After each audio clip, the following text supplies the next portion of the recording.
Resident Evil is a juggernaut in the world of video games. Outside of it, it's a mixed bag. But that hasn't stopped Capcom from trying to make a multimedia empire out of their undead franchise. Almost immediately after the success of the original Resident Evil in 1996, Capcom sold the live-action film rights to Constantin Film, sparking a stop-and-start journey to feature film that led to Paul W.S. Anderson's 2002 movie and 5 sequels. But as Alice's adventures in Zombieland moved further and further away from any semblance to the video games, fans grew restless with the idea of a Resident Evil movie. Capcom would soon embark on a new avenue for their constantly growing franchise that expanded their world of horror through direct-to-video animated movies. But instead of a completely different world or an adaptation, these would feature Leon, Chris, Jill, and more beloved characters in stories that happened between the games, adding more layers and often giving heroes their first appearances in sometimes decades. But how well can a video game translate to film? Does the horror meets action meets camp tone of so much of RE work in a movie? How essential are these often overlooked entries to Resident Evil fans? This is a trip through the animated features of Resident Evil, and how they became a bizarrely fun side story for the franchise.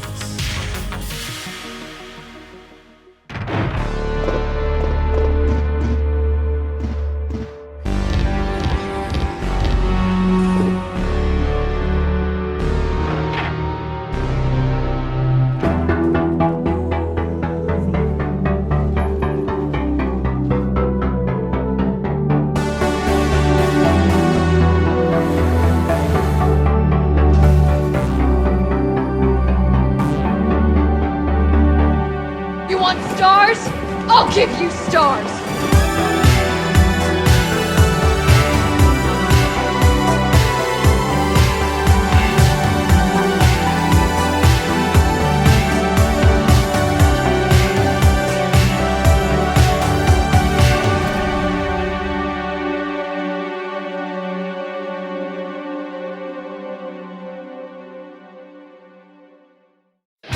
Our trip through the animated side of Resident Evil begins with a very strange short project named Biohazard 4D, Executor. While originally conceived of and pitched to Capcom by Yasuhiro Imagawa, Imagawa eventually left the project, which went on to be directed by Koichi Ohata, previously establishing himself through OVAs and directing CGI for the first time here. Executor was written by Daisuke Okamoto under supervision by Flagship, a subsidiary of Capcom, and was co-created by Capcom and Visual Science Laboratory, as this was the RE team's first foray outside of video games. As such, the project was supervised by Keiji Inafune and Noboru Sugimura, who both had major roles in creating previous RE games. The story follows an Umbrella Biohazard countermeasure service sent into Raccoon City, I guess post-nuke, to rescue scientist Dr. Cameron. With all original characters and multiple extended sequences that trace various animals contracting and spreading a virus, Executor is free to really do whatever it wants with its story. It's essentially a showcase for its 3D CGI animation. The quality of said animation really isn't up to par with what Pixar and other animation studios were doing in film at the time, but that's not surprising given the lack of experience of its team. Really, it's more on par with CGI animated shows of the 90s, like Beast Wars, which I will still stick up for as a banger. No, I do not want to talk about Beast Machines, that show is dead to me. Speaking of dead, everyone in this short dies, and with monstrous Dr. Cameron and her body-hopping regeneration virus never seen again, this entire thing is a dead end. Inafune referred to Executor as a gaiden, meaning a side story. And really, we can see every movie we cover in this retrospective as a gaiden, with nothing in these films essential to the larger RE story, or necessary to understand any of the video games. Wait, where are you going? Maybe in a theater in 3D in 2000 with no RE movies yet released, this was more exciting. Today it's pretty dull, a curiosity, and more of a footnote in Resident Evil history. It's also worth noting that Capcom released Biohazard 4 Incubate in 2006, which cuts all of the game's scenes and gameplay into a movie. But that's basically what YouTube's for today. Soon, Capcom and the RE team would embrace a full-fledged animated movie. The terrorists made any demands? Who the hell are you? Leon S. Kennedy. Leon, what are are you doing here? In the wake of Resident Evil 4's reinvigoration of the franchise in 2005, Capcom considered several different possibilities for their next steps. And while Resident Evil 5 was greenlit, producer Hiroyuki Kobayashi suggested another game to act as a direct sequel to 4, and starring Leon, because he's the second best character in the series. But instead of another game, Sony Pictures suggested turning the story into a movie. And since only the live-action film rights were held by Constantin Film, the way forward was animation. The other major distinguishing feature of Degeneration, and a precedent that would be set for all of the films here, is that this movie is set within the canon of the games. And I think this was an important strategy for these animated films to set themselves apart and appease fans. By the time Degeneration premiered on October 11th, 2008 at the Tokyo Game Show, 3 live-action RE films had already hit theaters, with Extinction pushing the Anderson-produced films far away from any semblance to the games. I see these home video animated releases as essentially functioning as an alternative to the Paul W.S. Anderson movies, giving fans in-canon stories that star the characters of the games they love. For both good and bad, Degeneration and all its follow-up movies are all in conversation with the games, and are meant for pre-existing fans. I don't really know how much someone would get out of these movies if they weren't already familiar with the RE world and its characters. Resident Evil Degeneration, directed by Makoto Kamiya, produced by Hiroyuki Kobayashi, and written by Shotaro Suga, picks up 7 years after the fall of Raccoon City, with a lot of reports and business up front setting the stakes and defining the various agencies and people that have been jockeying for power after Raccoon City. Soon, a bioterrorist attack on an airport unleashes the T-Virus, and once again brings together Leon Kennedy and Claire Redfield, each on their own paths to save the world. And while it seems like the infected airport would make for a pretty well-made and contained survival story, it's really only the first act, with our leads escaping pretty quickly. I guess you can just kinda run out of there since there's not a bunch of convoluted animal-themed statue puzzles in the way.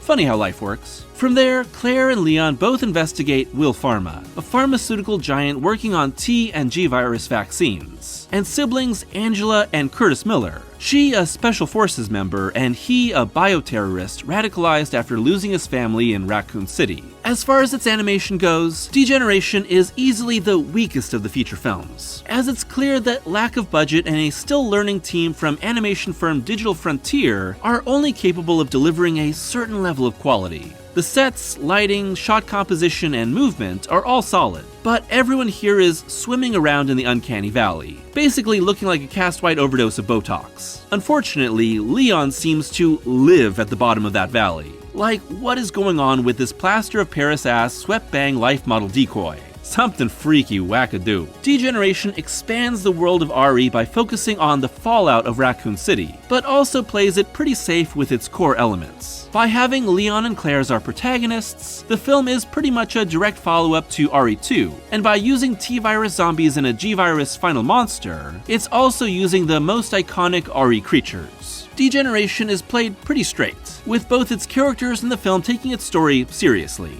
This is more RE1 remake than RE4, and Leon is far removed from the smirking, cocky badass that saves the president's daughter, placing him on a path to serious, haunted hero that will only increase with each movie. Degeneration makes some small setup of the future of the franchise by teasing the mysterious Tricell Corporation to set up their role in Resident Evil 5.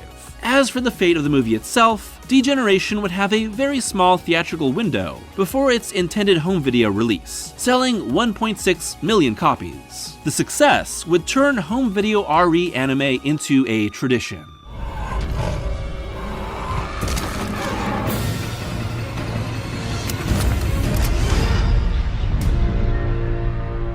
Kamiya, Kobayashi, and Suga would all return for the follow-up, Resident Evil Damnation, released in October of 2012, with Digital Frontier once again handling animation duties. But the CGI work here is just so much better than Degeneration, making for much stronger character emotions and a more moody appearance for this war-torn setting. Once again, Leon is the star. now dropped into the extremely vague Eastern Slav Republic, where a civil war has been raging between freedom fighters and the oligarch-controlled government, escalating with the use of BOWs. Now rogue, Leon is determined to find out the truth behind who is using these monstrous weapons, and who is supplying them to the country. Given its vague Eastern European setting and ties to post-Soviet Union conflicts, Damnation is very clearly echoing real-life conflicts in Croatia, Bosnia, Kosovo, Georgia, and more wars in the 90s and 2000s. So the film immediately has a little more gravitas and darkness to it than most RE stories. But it's also very silly at times, with lots of its characters pushed into very broad caricatures. Having Ada Wong suddenly fight the president in extravagant hand-to-hand combat sums up this movie's approach to geopolitical conflict pretty well. And instead of more zombies, Damnation uses Plagas. The final act is sort of an RE fanboy who would win type dream, as the main battle is largely played out by our rebel leader Buddy throwing a squad of lickers against those big white boys from Prometheus, I mean tyrants. It gets a little repetitive, but the climactic tank versus tyrant fight is pretty boss. Resident Evil has always had a streak of political commentary, with corrupt corporations, the military-industrial complex, political schemes, and more forms of greed all playing part in the horrors our characters face. Of course, this is always done through fictional organizations and archetypal villains. It's just that I find it a little more obvious and shallow when it's done in a film, without the thrills and challenge of video games to distract you from those vague illusions. And that's the real challenge of these movies. Are they just glorified cutscenes? Do people care about RE stories if they aren't playing them? The best of these movies are really fun on their own, and the more you enjoy RE, the more you'll be happy just to watch. Once again, Damnation was given a brief theatrical release, this time with 3D showings before moving to home video, and paving the way for another entry. A man named Glenn Arias. He took over New Umbrella and Trisell's operations. He's a merchant of death. 5 years separate Damnation and Vendetta, and in the time between, Resident Evil underwent a major shift in focus. Whereas the massive and bombastic Resident Evil 6 was released alongside Damnation, the horror-driven Resident Evil 7 was made alongside Vendetta, and that change in tone is evident in the animated film. Vendetta, released in May and June of 2017, had a complete change of production team and as such was referred to as a reboot. Not in canon, but just in a major shift in the approach to the film. That's kinda needlessly confusing. Vendetta is directed by Takanori Sugimoto and written by Makoto Fukami, with Marza Animation Planet now providing CG animation. I wouldn't say that it's a drastically different movie than what came before, but the major changes, and what I see as improvements, are higher quality animation, a slightly darker and more horror-centric tone, and more complex action sequences that are clearly inspired by John Wick, which came out shortly before Vendetta began production. Having Leon and Chris Redfield as co-leads was the result of producers having different opinions on who should lead the movie. Putting both Leon and Chris in the lead, and returning Rebecca Chambers to the franchise for the first time since RE0, helps to declare this as a new era for the animated movies. And Vendetta is actually kinda hardcore, with some great action scenes and gory horror. The main plot itself has arms dealer Glenn Arias seeking revenge on the US government after most of his family and friends were killed in a drone strike. Another small poke at US military actions of the time. And to do so, he's come up with the new animality or A-virus that triggers a latent infection in victims, looking to turn entire cities into the undead that can be given a target. Also, at one point Leon says that the Los Illuminados mission in RE4 was so long ago, he doesn't remember what BOWs they used. I'm offended, Leon. I bought that game 5 times. By the way, I feel like there should be better protocol for zombie outbreaks in the Resident Evil world. Like, we've had documented, proven cases of bioweapons, outbreaks, and all sorts of dang-ass freaks on the loose. At least let the military know they need to shoot zombies in the head. The John Wick of it all definitely jumps out in its extended hallway fight with lots of close quarters gunplay and tactical reloading, but I think it's well done. The team behind Vendetta also makes sure to distinguish our heroes in fighting style, as Chris is a bruiser and Leon is more stylish and light. Of all these films, Vendetta is the most over-the-top in its action, with an extended climax that features Chris and Arias having a shootout where their bullets essentially act as punches and kicks. It's so stupid that it's kinda brilliant. The New York City infection finale is probably the largest scale bioterrorism incident in the entire franchise. Of course, with this being an anime side story, it's never mentioned in any game. And that sorta highlights the limitations of these movies. No matter what happens, the toys need to be put back on the shelf just as they were when the movie started. No pre-established characters can die. The world can't fundamentally change, and any new villains or viruses are most likely taken care of by the end. Still, given these limitations, I think Vendetta is a great example of what these movies can be. Wild action horror extravaganzas that give fans another dose of the franchise. With a new tone and team set, it was time for new avenues for animated RE. You watch it spread. And spread. It's terrifying.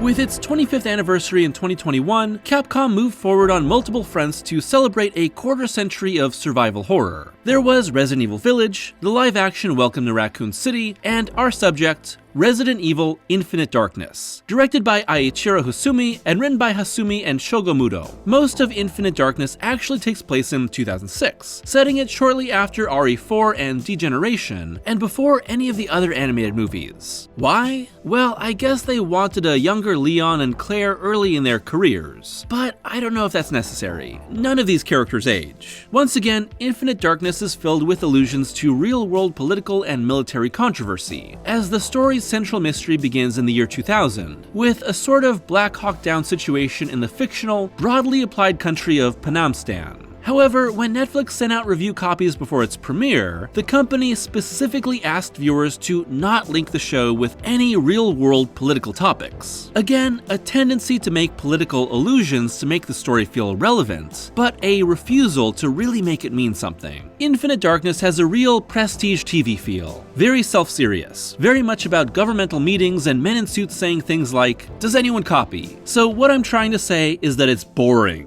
Leon is searching for the truth behind a zombie outbreak at the White House, maybe the best sequence in the show, and Claire is also here. She's now with TerraSave and largely staring at laptops and dark rooms and waiting for the plot to involve her. Infinite Darkness follows the modern streaming approach of taking the equivalent of one movie's worth of story and dicing it into a season's worth of episodes. In this case, it's thankfully not overstretched, as it's only 4 episodes at about 25 minutes each. So in total, it's about one of these movies' runtime, but the miniseries structure wreaks havoc on the pacing. A pretty consistent element of these stories is a villain who has a tragic background where they're victimized by a government or corporation, become radicalized in the time before the story starts, enact a convoluted plan that our heroes must uncover and stop before it's too late, and inevitably turn into a giant monster for the climax. I think that Infinite Darkness is pretty forgettable. However, when compared to Netflix's other RE release, the post-apocalyptic live-action Resident Evil, it looks like a masterpiece. Seriously, no one ever needs to watch that show, even for the late great Lance Reddick,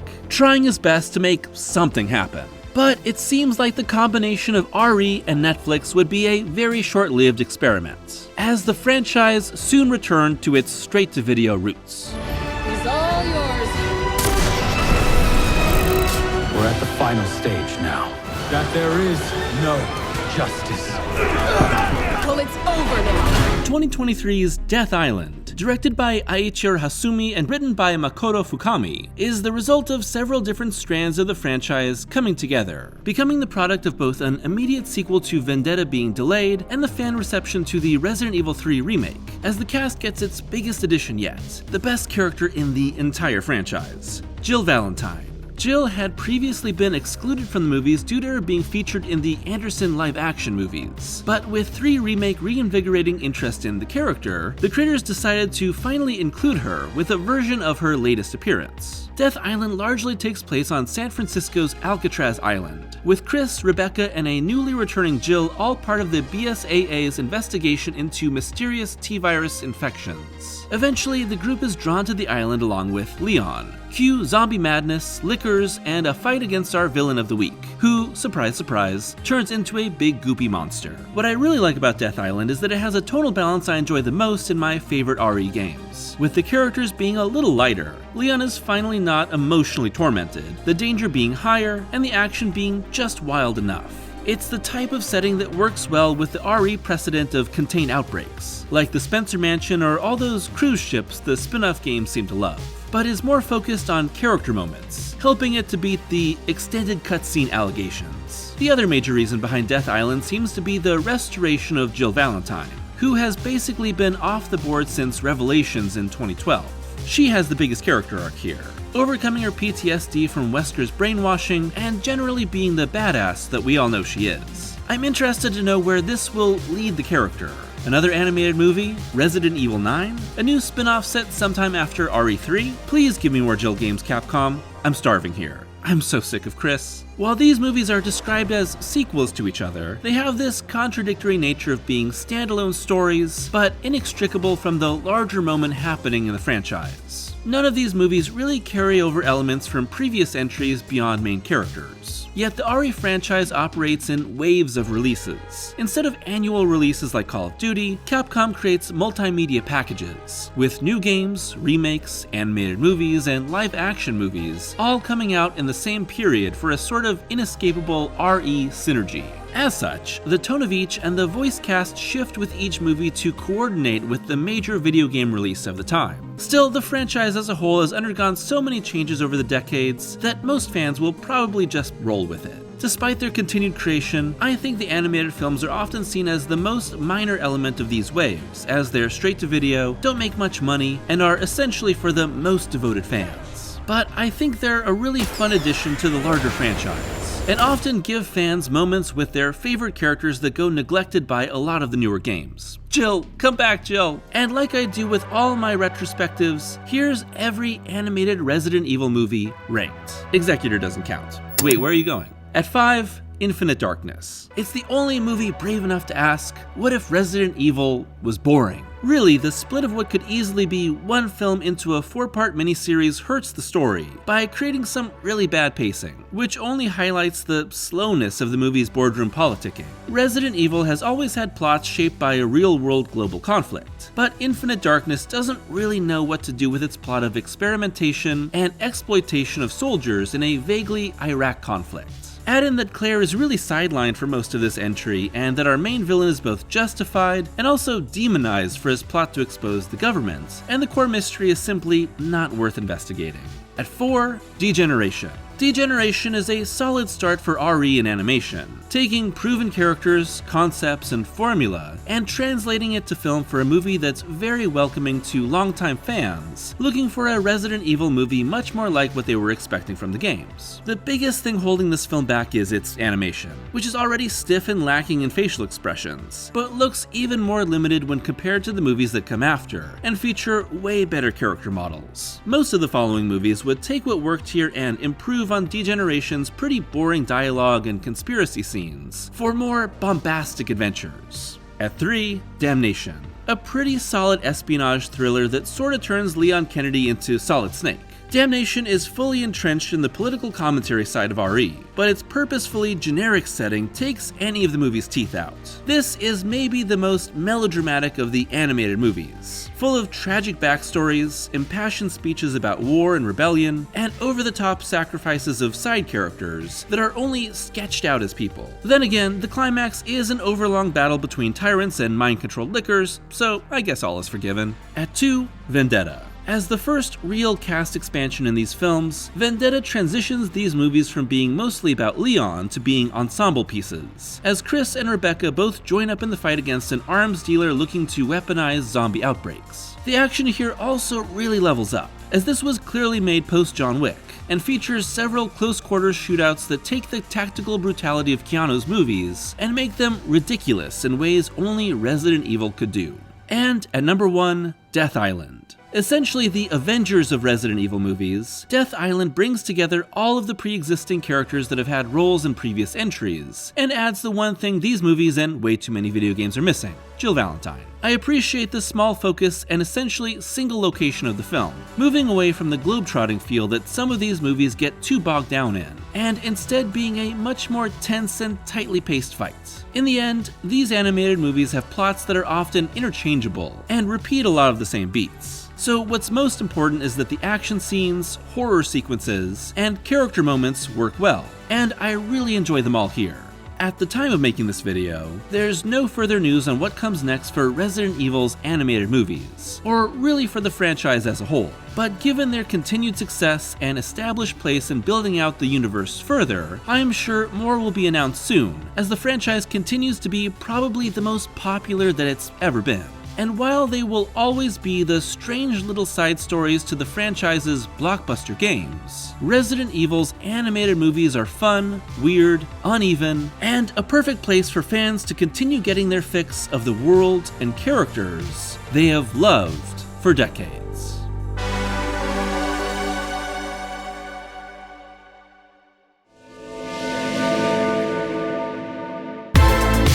Thanks for watching today's video, and happy Residecember Evil 2. Last year I did a retrospective on the live-action films of RE, so you know that I had to round out my coverage of the franchise's strangest, most uneven, but sometimes incredibly fun side, with a discussion of the animated movies. To me, these are inessential parts of the series, but also illustrate so much of what RE is all about, and what Capcom is trying to do with the series as a multimedia empire, where games are still the most important, but every release feels like a blockbuster. And while not all the animated movies work super well, they're usually pretty entertaining and scratch an itch that many of the most recent games haven't done. Of course, the biggest juxtaposition will always be the Paul W.S. Anderson movies, which totally became their own thing only a few films into their run. And while I think that maybe a completely faithful and successful live-action RE may never happen, I don't think it's necessary when the games are here. So that's what I appreciate about these anime movies. They're just more time with the characters that are the pillars of RE. I'm interested to see where this all goes next, as it feels like Death Island and RE8 are building up to being big blockbuster tentpole stories once again, after the franchise reset. Does this lead to an RE9 tie-in movie? Or maybe a spin-off game with more ties to what's established in these films? It'll be interesting to see. I'd love to hear your thoughts on the animated movies of Resident Evil, and which ones you enjoy the most. As always, a huge thank you to my patrons for their continued support, and if you'd like to be a patron, it's only $1 a month for early access to every video, and exclusive Patreon-only reviews, including an exclusive review of the end of Chip Zdarsky's Daredevil run, as a tribute to the dearly departed annual tradition of Degeneration. And until next time, I hope that you're taking care of yourselves and taking a chance on one of these wild movies. Happy Residecember Evil 2.